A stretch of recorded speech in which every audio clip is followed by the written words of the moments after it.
Welcome to the pre-party with J-Cal. That's me. I'm your host, J-Cal. This is a presentation of Alliance-Wrestling.com, your number one source for news and information for the National Wrestling Alliance. What an interesting week, guys. First and foremost, how many of you saw the Ricky Starks interview? Anyone?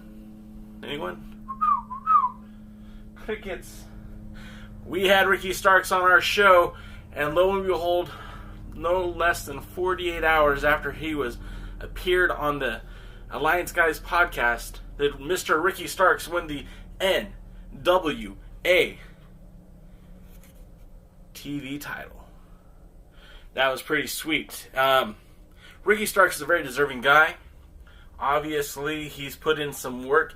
For those of you who are unfamiliar with Ricky Starks and just thinks he might be a flash in the pan kind of guy, he's not. He's been around for a while. In fact, I have some notes on Ricky Starks we'll talk about momentarily. The other NWA news. Ron, you watched some of the interview? I liked it. It became the Kevin and Ricky show, but that was alright by me because it was very interesting to hear two guys who are in the business talking about the business. And honestly, there's times where I had nothing even to say. You know, it was just let the gentleman speak. So I did.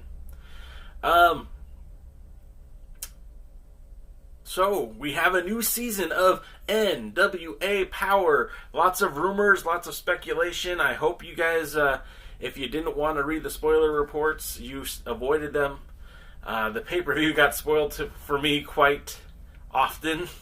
I wasn't able to watch it live. Fridays at 4 o'clock aren't exactly doable for your boy J-Cal.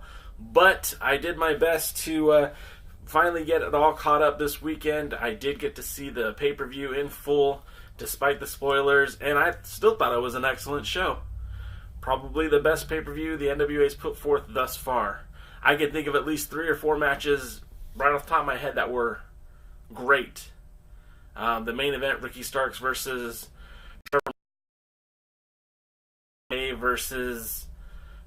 Thunder Rosa for the Women's Championship was great. And you know what? I would probably even add Ricky Starks. No, as far as great, that's it. 3 matches. But there was a lot of good matches. I really enjoyed Dan Moff. I enjoyed Don. Ricky Starks versus Matt Cross. I thought that was a really solid match, too. Lamb says, sorry for the spoilers. You weren't the only one, Lamb. It was like on every avenue of every outlet of social media that I'm on, which I guess is okay. I mean, look, man, the incredible thing that we all should take in and be very excited about is that people are talking about the NWA. Holy shit! People are talking about the NWA? That's phenomenal. I've been doing this since 2007, guys. No. I've been writing about the NWA since 2007. I've been doing these podcasts since about 2009. There were times where I literally had a show that nobody would listen to because nobody cared about the NWA. Not a soul. Not even my own best friends. So, to me, it's so exciting. It's so just awe-inspiring to see the National Wrestling Alliance trending on Twitter, NWA Hard Times, during the pay-per-view. So many people on my Facebook feed, so many people on my Twitter feed, so many people on Instagram, all talking about the NWA. And to me, that's incredible, guys. That's just awesome. So, speaking about hard times, Sean, you were listening? Oh, Jesus. So you were like the 3rd or 4th person listening. That's awesome. Sean, that's really cool, man. The Blog Talk Radio days. I still have most of those episodes. And I keep thinking, well, I'll release them. I'll just put them up on Anchor, or I'll put them up on YouTube, and we'll just play those. But, gosh. I don't know. Ron says, I used to watch Dan Moff. And, excuse me, I'm going to call him Dan Maff. I just know it because I I never really knew how to pronounce his name until the pay-per-view. I was saying Maff all these years. It's Moff, so excuse me. SoCal Uncensored wants to know if I started talking about the new Fast 9 trailer yet. No, we're going to break that down next week. We're going to have some exclusive audio with John Cena, as well as no, I'm not talking about the Fast and Furious. Steve, you're a hoot. Thanks for checking it out. Oh, wow. And Lamb is hitting it with the endorsements. Yes, you can follow the TheAllianceBlog. That's where we put the predominant amount of NWA news and information on Twitter, Instagram, Facebook, TikTok, Tumblr. Finally had a video get over 1,000 views on TikTok. I feel like I'm a celebrity. And then also on Spotify at the TheAllianceBlog. We're doing a lot of things. Trying to get all the audio from these YouTube videos and everything else that we're doing up on Spotify. So if you strictly like to listen to these shows, you could check them out there. Besides following the TheAllianceBlog, you gotta follow CW.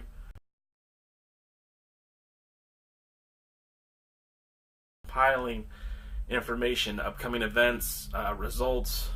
He even puts his matches of the week out, wrestlers of the week. Lamb does a killer job on promoting not only the NWA but Championship Wrestling from Hollywood, Championship Wrestling from Arizona. So make sure you guys are following him. He is very much a brother to what we're doing at Alliance Wrestling, and I think of him as part of the team.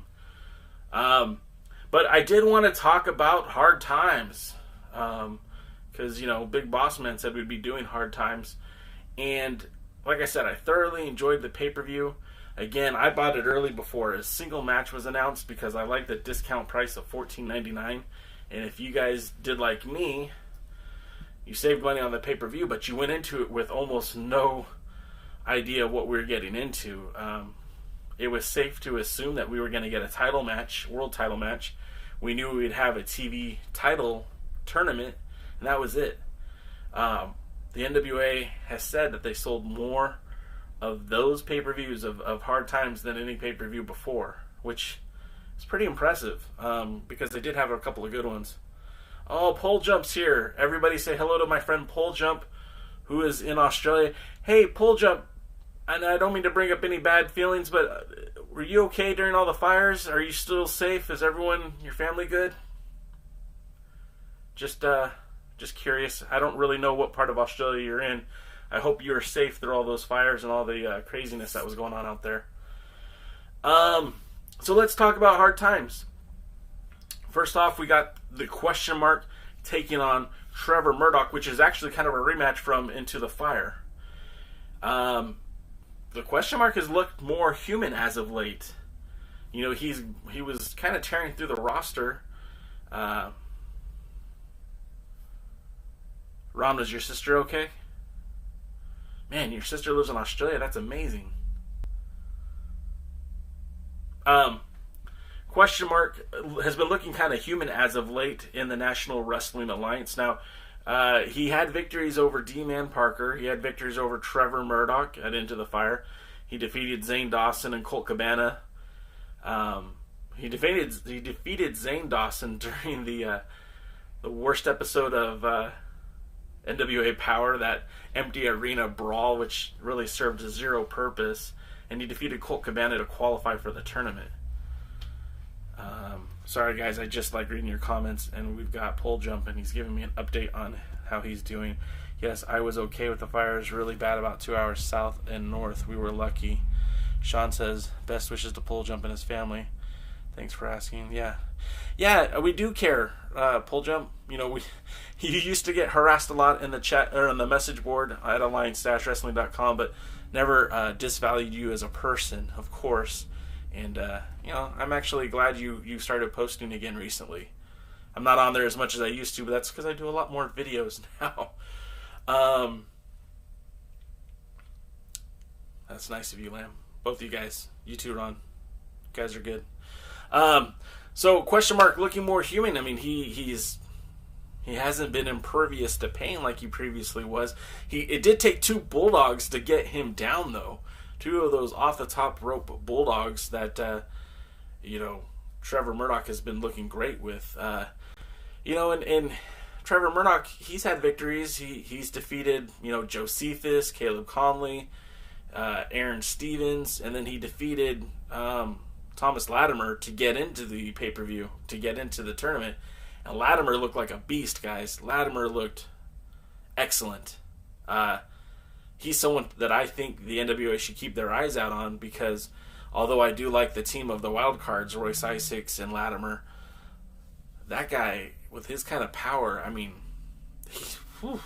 he's a phenomenal athlete. So of course the match goes back and forth, but Murdoch does gets the victory. Sorry guys, when I stop, it's not because I lost my train of thought. I just get easily distracted during the course of this live broadcast. We have comments that appear on this side of my screen, and I like to read them because I want to know what you guys are talking about, because I feel like whatever you're talking about is definitely important. And this is how I like to be fan interacted. The Alliance blog is for the fans, so we like it when you guys send messages or ask questions. Of course, always please ask questions, because if I have the answers, I'd love to share it with you. So of course, Murdoch advances in the first round, which was kind of surprising for me because, like I said, the question mark has become a lot more human as of late. Then we get Zicky Dice versus Dan Moff. Now, I thought this was going to be an absolute squash. I really didn't understand why they put Zicky Dice, who seemingly is like their chosen one. Like, they're putting a lot of stock on Zicky Dice. His build getting into the tournament, he won the three-way, and then he got into the tournament, and seemingly, he's gonna be with the NWA for a while. Hope you guys get used to him. And Moff just looks like a killer, a bruiser.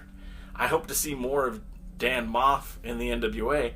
I don't know what role he's gonna play, but God, he's just a big dude, and he's so strong. And during that match, one of my favorite moments was that diving spear that he had onto Zicky Dice off the top. Dice was jumping off the top rope, and Moff just mauled him like a freaking tiger. It was amazing. And that didn't even end the match, which I totally thought it was going to. I think Zicky Dice looked even good in his loss, and I know they did the video about him crying about his fanny pack and everything else, but Zicky Dice is here to stay, guys. He's for real, and I think if you don't like him, learn to love him, because he's the best thing. No, just kidding. But he is going to be around. He's definitely going to be around. Reading some more of your comments. All-Star Pole Jump says, thank you guys. I've always enjoyed being part of the Alliance blog. Yeah. Pole jump. And what's funny to me is, like, I always wondered how you even found it, because you're in Australia, and I know my site, I have friends in Australia, and we used to cover EPW, and we used to cover the NWA Australia promotion with what's his name? I can't think of his name, but I'm surprised you were ever found this.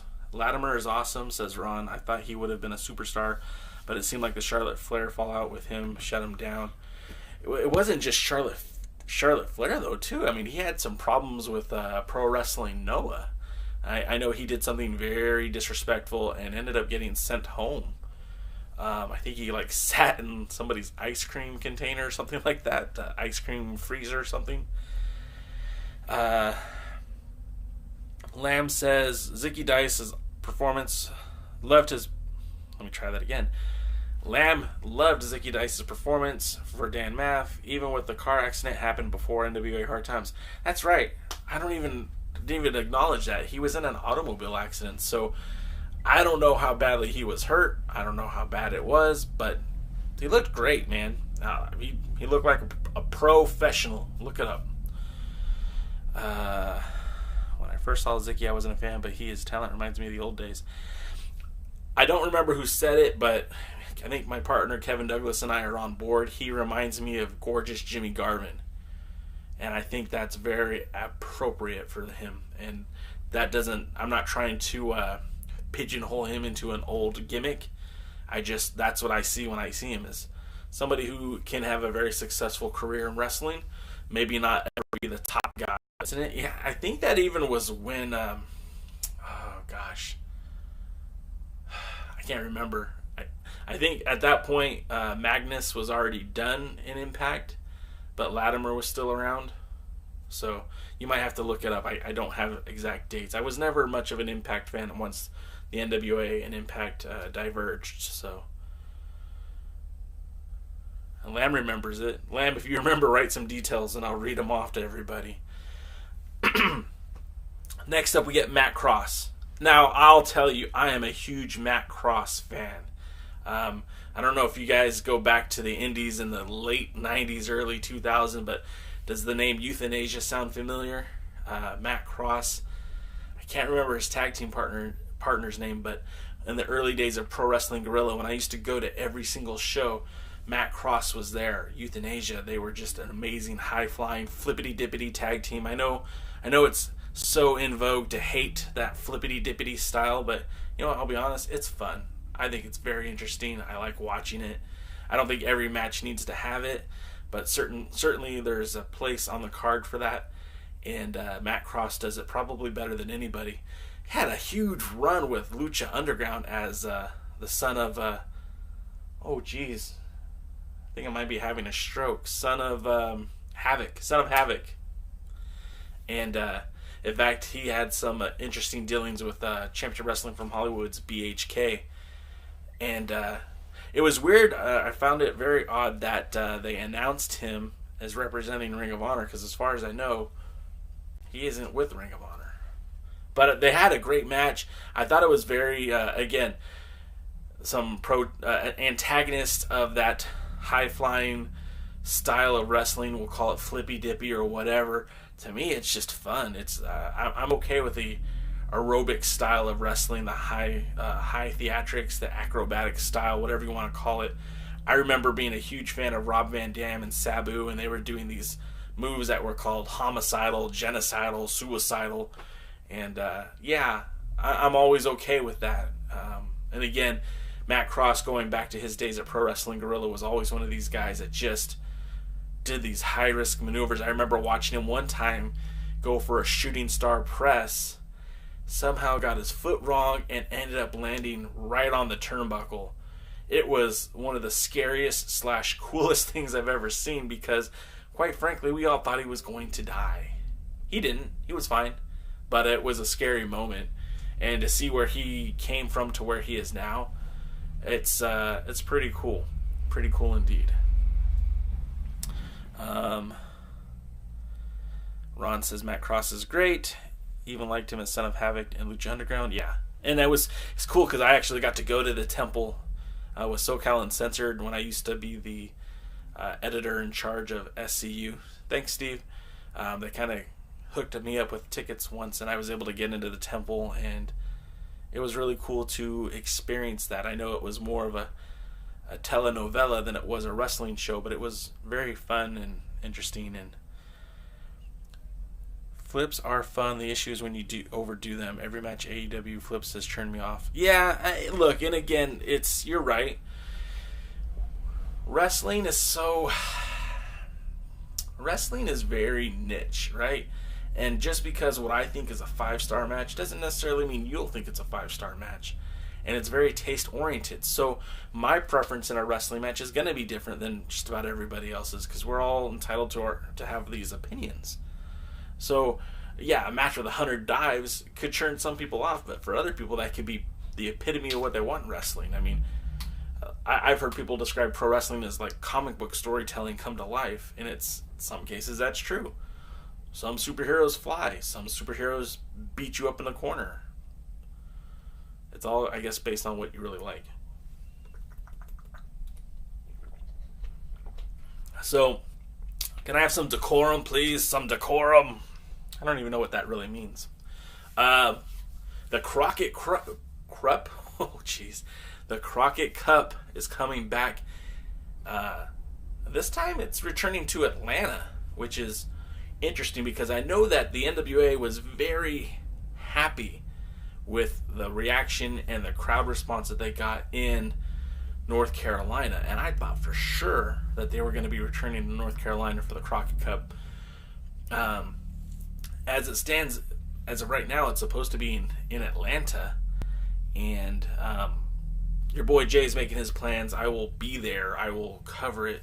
Unless something crazy happens, I should be there live. It's not supposed to be in the Georgia Public Broadcasting Studios. They said it's going to be in a bigger building. I don't know what that means. So we'll have to wait and see with what's coming with that. Sorry. People are liking my photo on Instagram. Again, that's at TheAllianceBlog.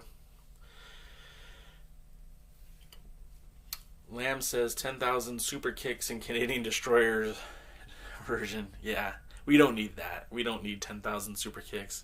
Did you guys see Petey Williams apologized for the Canadian Destroyer? I never meant it as a transition move. Makes me laugh. Ron says, I remember Matt Cross winning the ECWA Super 8 tourney in 2014. I kind of wish the NWA would have some sort of Super 8, or someone in the Super 8 tourney. A lot of great indie talent have won it.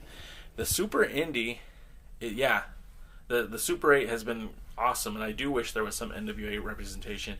Now, guys, I also have the live stream on Twitch, so if you guys are watching on Twitch, I appreciate you checking us out. There is Sabo Turit, and I'm sorry if I'm not saying that right. He says, hey man, so I'm going to say, hey back, what's good? We're just talking a little NWA, talking pro wrestling, talking NWA POWERRR, and my mom is a fat cow. Excellent screen name. Says, hey dude, and Saberturi. Sorry if I'm not saying your name right, man. I guess I'm borderline illiterate. He says no way, so yes way. Wow, a bunch of you guys are coming on here. Red Canyon says, hey no. Boo-Rest says, I love the NWA. Hey man, we just got a bunch of new fans on Twitch. Well, hey guys, hit like, subscribe, check this out. We talk NWA every Tuesday ahead of the NWA Power TV show that appears on YouTube.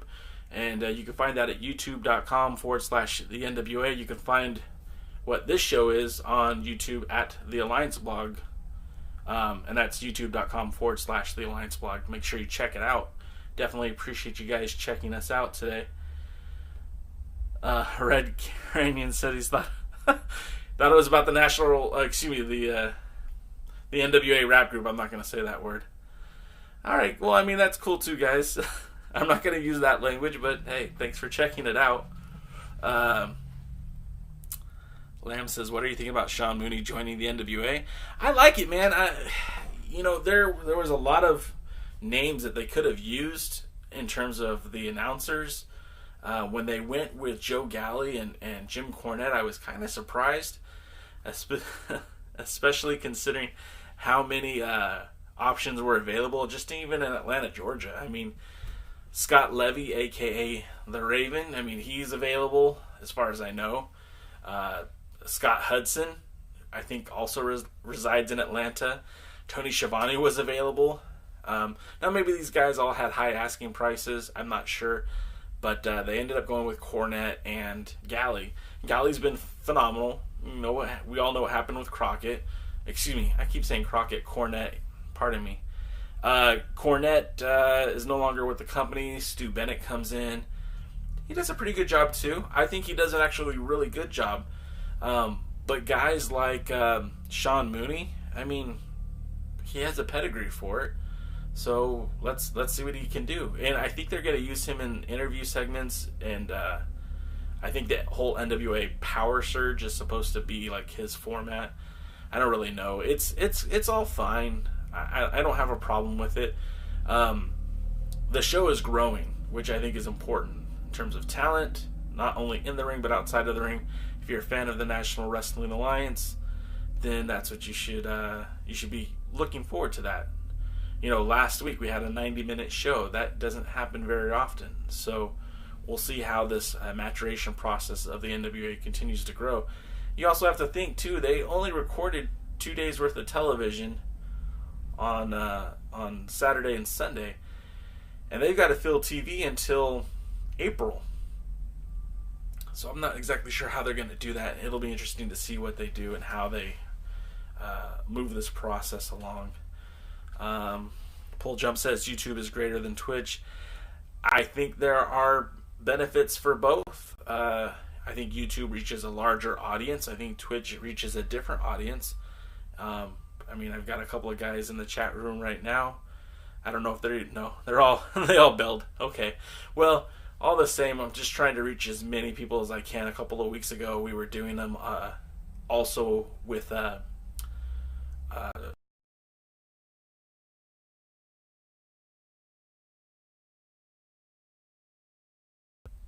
doing the show, doing the website has always been about trying to bring more fans to the NWA. I've been a huge NWA fan for a very long time. I started following the NWA when I was a kid. I started following it again when I saw Dan Severn holding the NWA World's Heavyweight Championship on those early UFC bouts. Then I followed Hashimoto and Corino and everything that was going on in 01. So I miss the days of Rapata, Mike Rapata over here. I miss the days of Sabu holding the title and George Steele. But I was there long before TNA, and I've been here long after TNA, so it's been a lot of fun. Let's see. It sounds so weird that the next TV tapings are in April. I think there'll be more footage used from Ring of Honor, maybe Championship Wrestling from Hollywood. Yeah, I mean, look, they shot a lot of extra footage at the last round of TV tapings. They haven't aired any of the circled squared stuff yet, and I don't know if that's going to be part of the I kind of hope they keep them separate. I kind of hope they don't put it all together, because I think that robs the fans of enjoying more NWA. I think it benefits from being separate. Okay, so the next match we have is the tag team match, and thank you God, the Rock and Roll Express lose the tag titles. And all is right with the world, ladies and gentlemen. Look, I'll put my final spin on the Rock and Roll Express right here and now. Ricky Morton, Robert Gibson are an amazing tag team. You can't take away what those two gentlemen have done over the past course of 5 decades with 9 championship wins. But I'm glad it's over. Who's to say if they'll ever get another shot at them? I mean, technically, if they won the titles this year, one more time, that would be 6 decades, 10 titles. It's tempting, but I sure hope it doesn't happen. I know that they're going to be wrestling in New Japan again, and that brings me to my next point that I'll get to here in just a moment. Very cool that they're still getting booked, I guess, but I'm over it. I'm over the nostalgia. I'm over all of that. It just doesn't do much for me anymore. All-Stars, Pull Jump. I'm going to call you Pull Jump even though it says All-Star. Rock and Roll held it for too long. Looks silly. They were beating guys 30 to 40 years younger than them. Yeah. I mean, I can't argue anything that you're saying. Not 40 years, but definitely 30 years. Best of luck to the R&R Express, but hey, no more belt holding. Bingo. I don't even mind seeing them pop up occasionally. I know they don't disappear. I didn't read the spoilers, but, well, I read some of the spoilers. I wasn't looking for them. They were just kind of shoved down my throat. We will see them again, but I don't want to see them as genuine title challengers in any sense of the word. The interesting thing about the Triple Threat Tag Team match is it featured Eli Drake. Now, Eli Drake, as you guys know, started actually wrestling in Ohio, Heartland Wrestling Association, before he had his WWE developmental deal, before he went to Impact. He was there in Ohio, Heartland Wrestling, and then eventually he made his way to Southern California. We talked briefly about Mach 1 Wrestling when we talked about the passing of John Ian. Eli Drake was one of his guys. Eli Drake was brought into Mach 1, and I think Marquez had a lot to do with it. They paired the the pairing, the duo. They put Brian Cage with Eli Drake to make natural selection, and they were a very dominant tag team. And I do believe it was David Marquez's intention to make them as legitimate world tag team title contenders for the National Wrestling Alliance. I'm sure of it. I'm positive of it. I don't know if Marquez would ever back me up on that, but I bet you $100 that was the plan with both Drake and Cage. Now, the time that they had in the NWA was fleeting. Brian Cage wanted to go solo. They had lots to do with Eli Drake and Percy Pringle. Percy passed. Drake ended up getting a WWE developmental deal. So everything kind of fell apart. But all those years ago, Marquez was trying to put the tag team titles around Eli Drake's waist, and it finally happened with James Storm, who's held the tag titles, 6 times, 7 times, with various different tag partners. So I was happy to see Eli Drake and James Storm win those titles. It also gives us a nice little break from having those two challenging for the world title. I don't think the NWA is ready for Eli Drake versus Nick Aldous. I don't think they can do that yet. I just don't think it's time. I don't think the time is right for it. But eventually that's going to be the marquee match, and that's going to be a big paradigm shift for the NWA when Eli Drake becomes world champion. So this keeps him busy while while Nick Aldis and Strictly Business kind of run rampant around the NWA. And we'll eventually bring it all together because Wildcard will win the tag titles, which frees Drake to go challenge Nick Aldis for the world title. Okay, let's see. Eli Drake is the most entertaining wrestler in the world right now, in my opinion. Yeah! Sorry, that's dumb. I don't mind seeing older wrestlers, but I want them only as representatives. I don't want to see any more matches. Yeah, I agree. Like, look, my partner on the Alliance Guys podcast, Kevin Douglas, says quite frequently that Legends wrestling Legends is perfectly fine. He's good with that. It shouldn't take away the spotlight from the younger crowd, which I totally agree. And it shouldn't take away a title. It shouldn't make a title obsolete. So I all agree with that. Looks like my battery's dying here for. Well, I guess we're no longer streaming on Twitch because that died. It looks like we're about to die over here too. Hang tight, guys. I'm about to lose you all. Hang tight. How did that happen?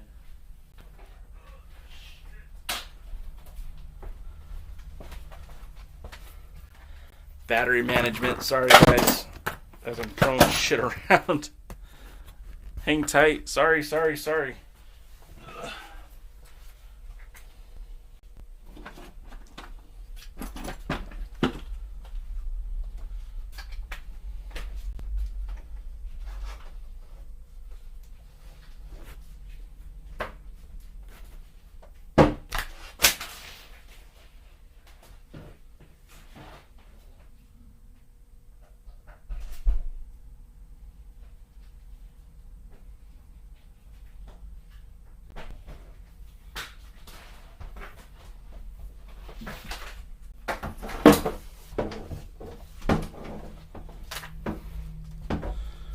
Did I lose you guys?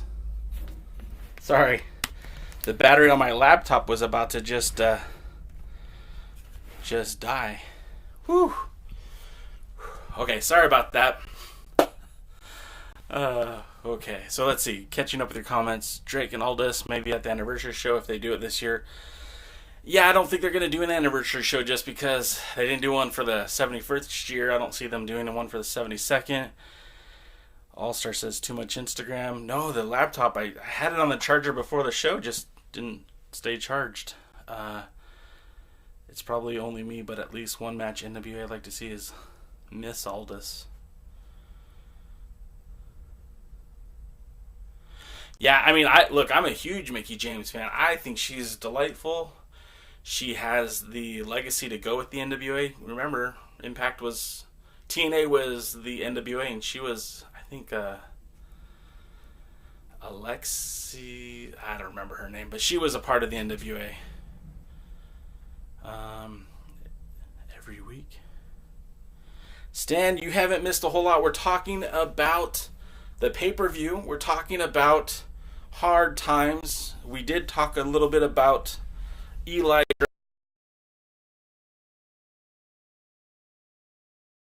because, again, I believe his original trajectory was to be a tag team champion with Brian Cage. So for him to win the tag title with James Storm, I think was kind of fitting, and also is a great distraction for the rest of the NWA.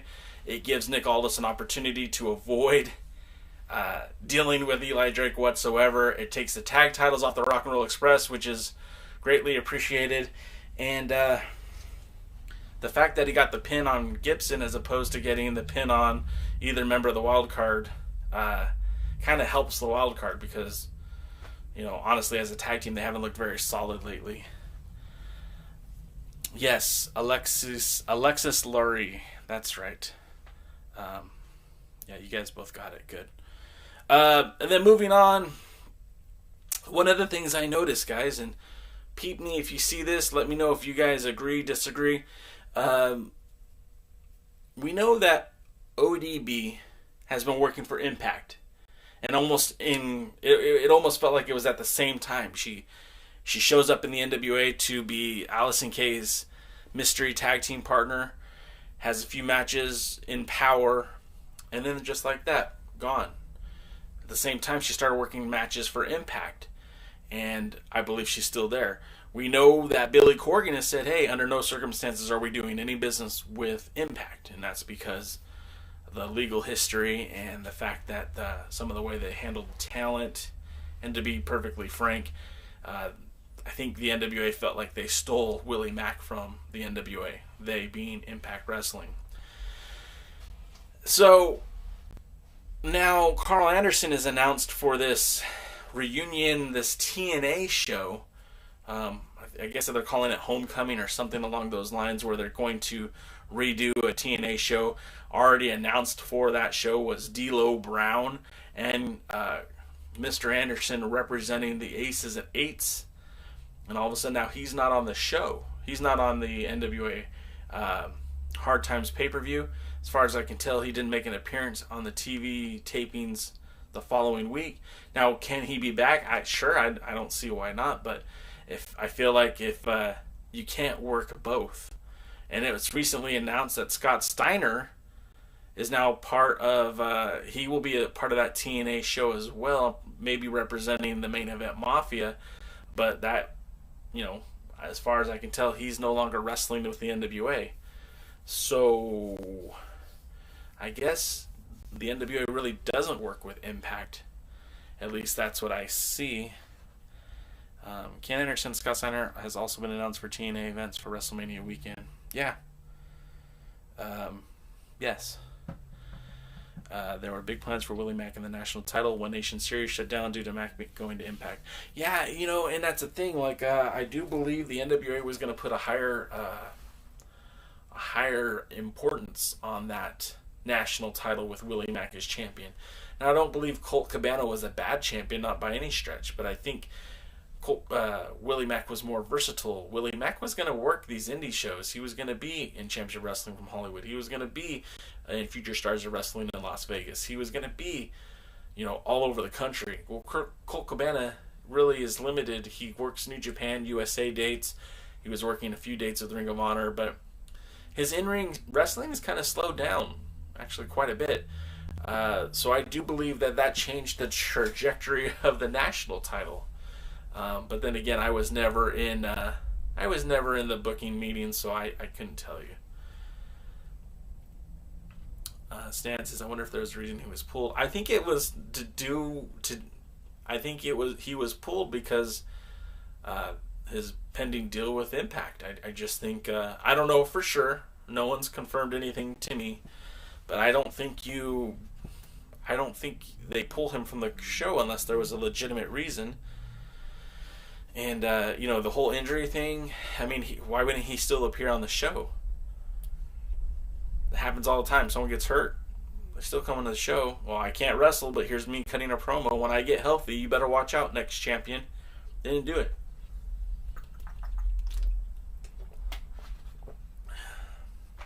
So then we get the women's title match.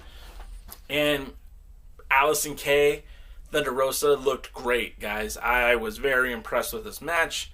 I think Lamb even called it the match of the pay-per-view. One thing I did question is we do know for a fact that Thunder Rosa has trained in mixed martial arts. We've seen her in the ring or in the octagon or whatever you want. Mention Alison K does MMA. I've never heard of her fighting in a MMA fight. I've never seen her in any kind of mixed martial art match. So I wonder if that was just, I don't know, hyperbole. Regardless, Thunder Rosa looked great, and she kind of fulfilled the prophecy that a lot of us had been thinking, is that she was going to be the next women's champion, and by all means, she is the next women's champion. Stan says it was the best match of the show too. Yeah, it was really good, and there were elements of that match that reminded me of their first encounter.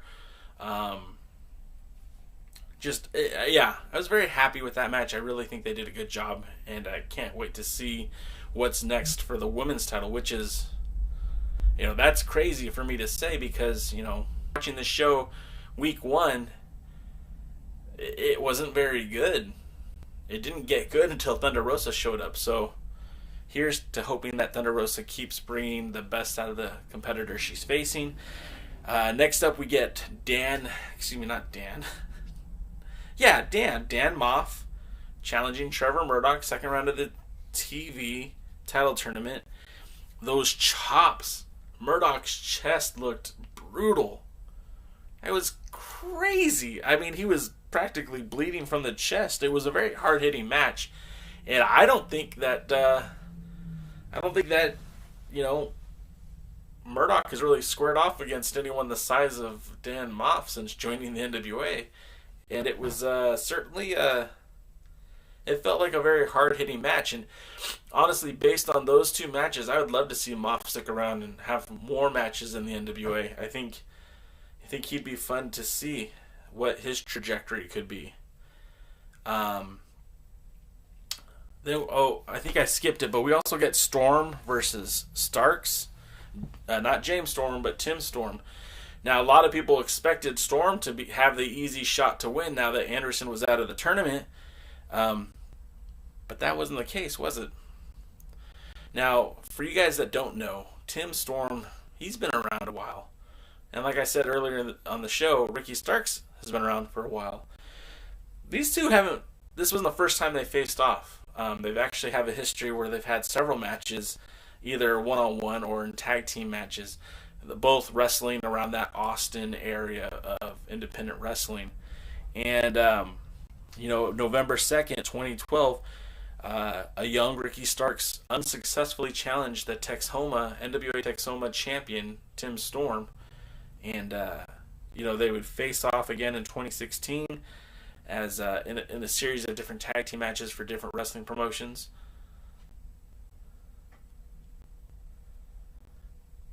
Steve says, how many stamps do I have on my Black Bear passport? I've never been to Black Bear Diner. In fact, it's kind of weird that I haven't because it seems like it'd be right up my alley, but nope, never been. There's one in Moreno Valley, which isn't far from where I live, so maybe one of these days I'll check it out. Maybe we could do the SoCal Uncensored Awards show there. I'll be happy to be there and eat food. Ron says the chops reminded him of Samoa Joe and Kobayashi. Yeah, I remember those chops from their encounter in Ring of Honor, and it was pretty intense, and it was very reminiscent of that. Again, Dan Moff doesn't he didn't lay down. It was certainly a fight. But going back to Starks and Storm, for the first time I've ever seen it, I need the Moreno Valley stamp. I didn't know they actually did stamps there, Steve. That's surprising to me. I didn't know that was an actual thing. So have my people call your people, or your people can call my people. We'll work something out. I'll meet you there. Maybe we'll go to an EWF show in San Bernardino, or before a 66ers game, Steve. But getting back to the TV tournament, Starks kicks out of the Perfect Storm, which you don't see happen all that often. In fact, that was quite surprising. And when the match continues, Ricky Starks ends up winning this match. And what's surprising to me is, I mean, for all intents and purposes, I would have considered this an upset. But I don't know. I kind of felt like this was Ricky Starks' match all along. What did you guys think? Then we get the third degree national championship match between Steiner and the shooter, Stevens. And quite frankly, I think this was a waste of TV time, pay-per-view time.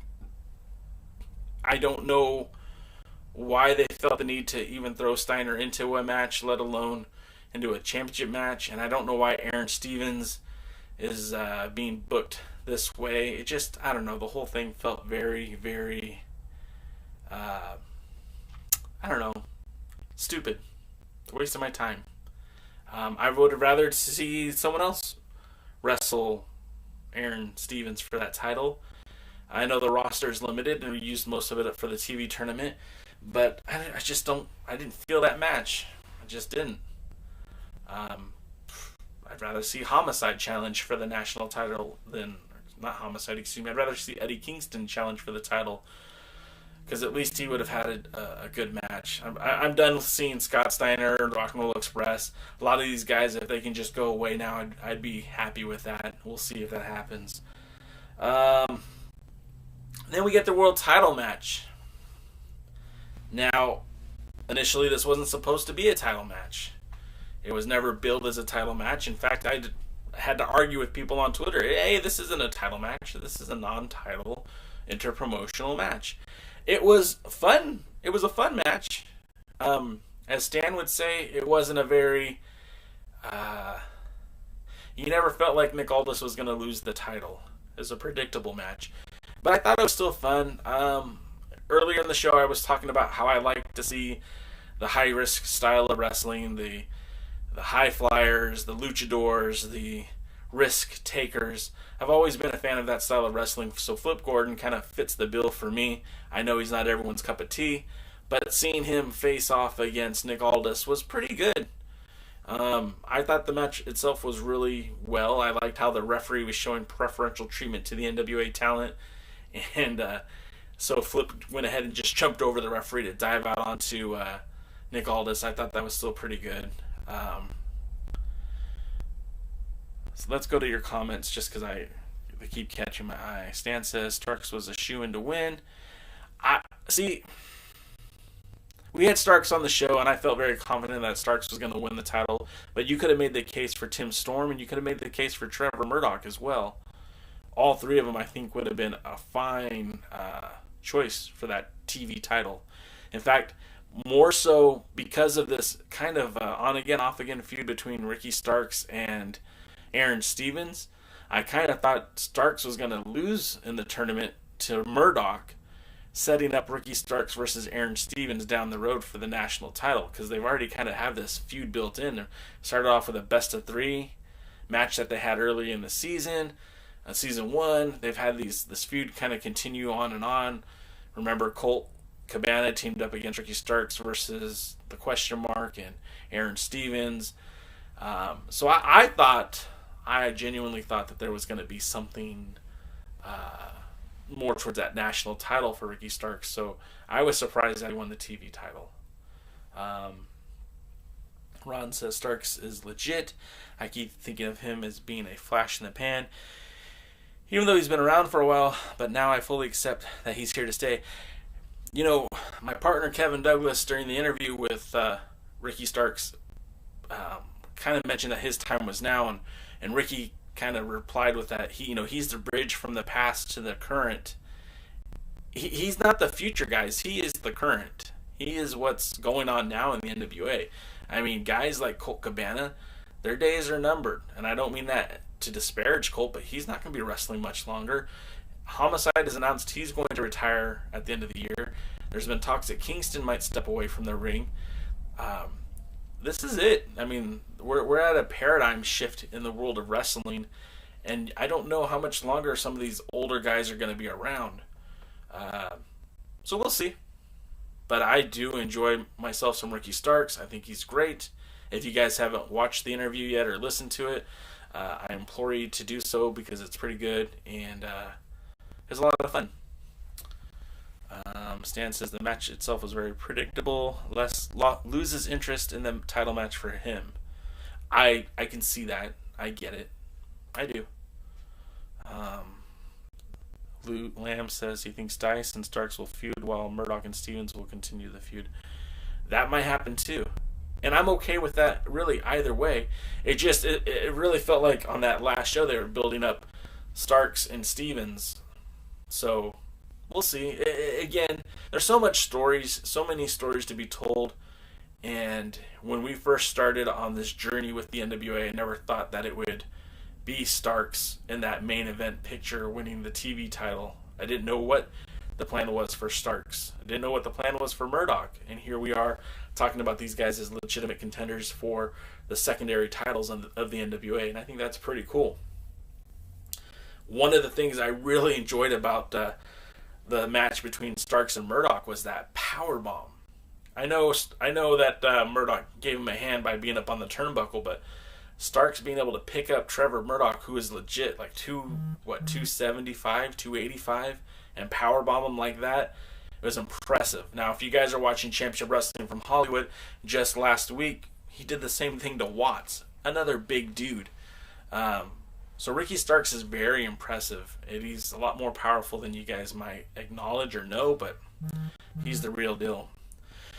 As my timer on my phone is going off, it looks like, guys, it's time to go switch over to the NW.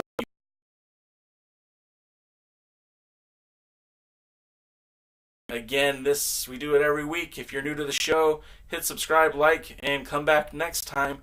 And if you're a seasoned veteran, thank you so much for watching. Thank you so much for supporting the podcast. And we'll have the Alliance Guys podcast probably up tonight covering last week's episode. But until then, this is J Cal. I'll see you at the matches. Have a good one, guys.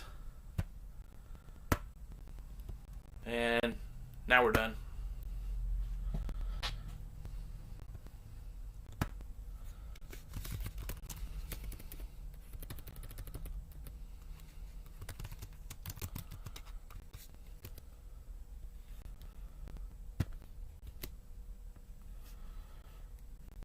Wait, did it hang up?